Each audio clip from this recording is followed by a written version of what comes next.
Maagang balita. Malakas na lindol yung manig sa mga buhay ng mga mamamayan ng Medellin. Sementeryo ng Kawit naghahanda sa paparating na undas. Pilipinas muli na namang nagningning sa Miss Grand International.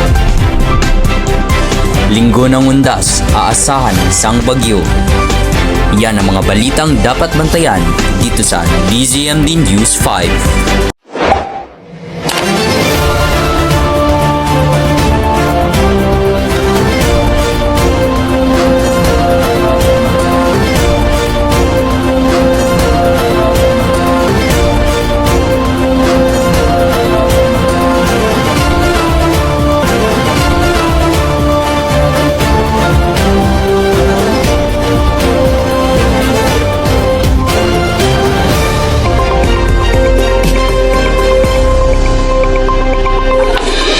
Magandang araw, Luzon, Visayas at Mindanao. Maayong buntag, mga higala.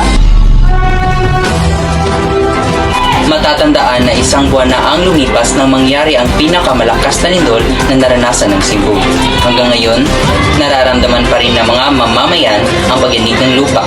Ang balitang ito ay iulat ni Akisha Rosos na kasalukuyan ay nasa barangay ng Kawit. Maraming salamat, Dong. Kahit isang buwan na ang nakalipas matapos mangyari ang lindol, ang probensya ng Cebu ay hindi pa rin makatulog ng mahimbing. Ayon sa PVOLTS, ang nangyaring lindol noong ika-30 gabi ng Setyembre ay umabot sa magnitude 6.9. Hanggang ngayon, tuloy-tuloy pa rin ang pagbibigay donasyon sa mga naapektuhan. At sa kabila ng tuloy-tuloy na donasyon, hindi pa rin ganap na napapawi ang takot at lungkot ng mga tao. Kaya ngayon, pakinggan natin ang salaysay ng isang residenteng nagngangalang Juan Rosatasi sa nangyaring lindol. Nagtatago ako doon sa sa ilalim ng kama. Kapre, doon sa ilalim ng flooring. Doon ako nagtatago at saka nanginginig ako sa takot. May napinsala po ba sa iyong bahay at may nasaktan po ba sa pamilya niyo pagkatapos ng nangyaring lindol? Wala namang nasaktan. May napinsala po ba sa bahay mo? Meron. Kunti lang. Po? Ito lang yung CR. Ayun si Ano. Yung CR.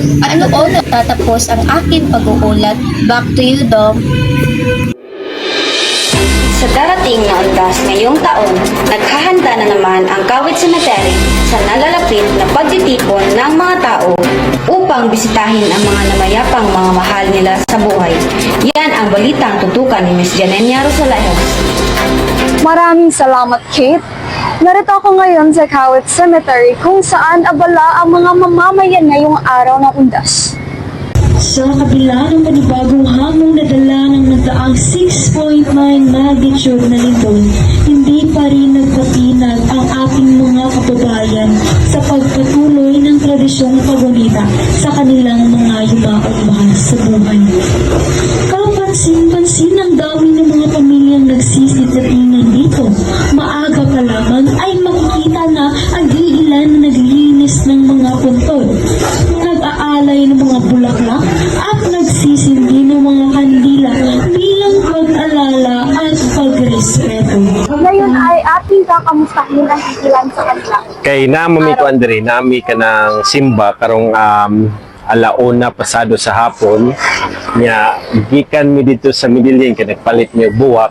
So nag-send me of flowers for my parents and my sisters.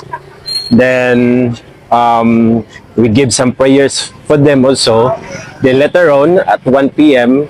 na ami kuan simba diri sa muang church. So we are not Catholic. We are Protestant man, so lahi mi og kanang simba sa Katoliko ug sa Protestante. So after ani, muli mi sa balay. So naami mga bisita po dito sa balay. So at the same time naami family gatherings while magpaabot mo sa among lain nga relatives. That's all. Kanang dili ba abala sa inyo ha ang linog niya nag-celebrate mo ani sa undas? First day sa linog, murag kuan kayo, shocking kay sa mua.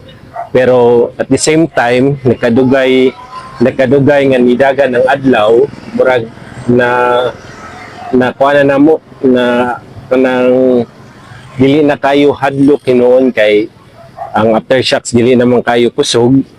So at the same time na-adapt na namo.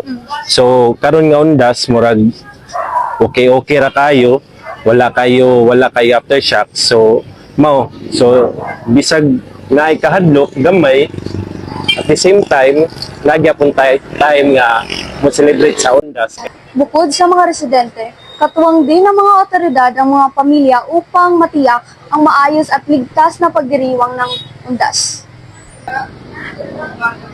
Aron sa pag-atuman sa kahapsay o kalinaw sa pag-celebrar sa kalag-kalag karong adlaw, ang Medellin Police Station nakig-kooperar sa lungsod sa Medellin, labi na sa mga ahensya sa gobyerno, sama sa Bureau of Fire, Bureau of Jail, Coast Guard, o uban pang ahensya, labi na sa barangay nga mga aktibo kayo nga nag-cooperate para sa pagpatuman sa mga ginadili o angay nga buhaton sulod sa minteryo, o labi na sa ato ang mga traffic enforcers o atong mga force multiplier sama sa BIPAT nga naa sa akong kilid karon, usa ni sila sama naghatag og moy kahapsay o kalinaw nga atong gisaulog karon nga kalag-kalag.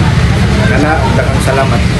At ayun na nga, tunay ngang nagsasama ang mga pamilya at otoridad para sa maayos, mapayapa, makabuluhang pagunita sa undas. Mula rito sa Kawit Cemetery, ako si Janina Rose Rosalejos para sa DZMD News 5, Hilagang Balita. Balik sa'yo, Kate. Pumunta naman tayo sa mga balitang pang showbiz na ang mag-uulat ay si Binibining Reveal Tumakay. Real? Back-to-back na naman ang Pilipinas bilang nagwagi sa katimpalak ng Mrs. Grand International na naginap sa Bangkok, Thailand.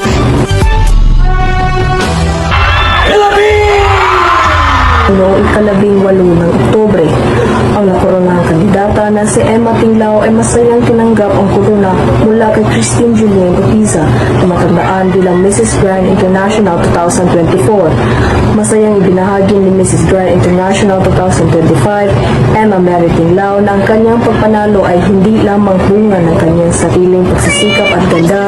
To all the Filipino people, in your bayan and spirit, we made it. I told you, this is not just my fight. This is our fight. That's why this crown is for all of us. Maraming salamat po. Kundi ito ay tanggumpay na inaalay niya sa sabayan ng Pilipino. Ayon kay Tinglao, ang pag-uwi ng back-to-back na corona para sa Pilipinas ay isang pangarap na tupad sa isang napakalaking karangalan. At yan ang latest showbiz. Upang maghatid sa atin ang ating weather forecast, makakasama po natin si Maisel A. Rosales. Maisel? Ayon sa pinakahuling ulat ng Pag-asa, karamihan sa ating mga lugar sa bansa ay makararanas ng maulap na kalangitan na may mga pag-ulan at pagkulog, dulot ng localized thunderstorms at ng papalapit na sama ng panahon sa silangang bahagi ng bansa. Inaasahan sa linggo, pangalawa ng Nobyembre, ay papasok sa Philippine Area of Responsibility o PAR ang isang low-pressure area na posibleng maging bagyo habang kumikilos patungong Visayas at Mindanao. Patuloy itong binabantayan ng Pag-asa dahil maaari itong magdala ng malalakas na ulan sa mga susunod na araw. Sa Luzon, kabilang ang Ilocos Region, Cordillera at Cagayan Valley na maaliwalas sa umaga, ngunit posibleng magkaroon ng mga pananaliang pag-ulan o pagkulog sa hapon at gabi dulot ng localized thunderstorm. Sa Visayas naman, ang Western at Central Visayas kabilang ang Iloilo, Bacolod at Cebu ay makararanas ng maulap na kalangitan na may kalat-kalat na pag-ulan at pagkidlat pagkulog. At sa Mindanao, mararanasan sa Northern at Western Mindanao ang bahagyang maulap na kalangitan na may posibilidad ng thunderstorm Na araw, pinag-iingat ang mga residente sa posibleng flash floods at landslides, lalo na sa mga bundok na lugar. Yan ang lagay ng panahon para sa Undas Weekend. Maging mahinahon, alerto at ligtas sa inyong mga pagbiyahe at pagdalaw sa mga sementeryo. Paalala ng Pag-asa, manatiling nakatutok sa mga weather advisory at maging handa sa anumang pagbabago sa lagay ng panahon. Ako si Maisel Rosales para sa inyong panahon update At ito ang DZMD News 5. Balik sa'yo, Kate Ashley. At dito nagtatapos ang programang ito. Hilagang balita, totoong balita. Ito ang DZMD News 5.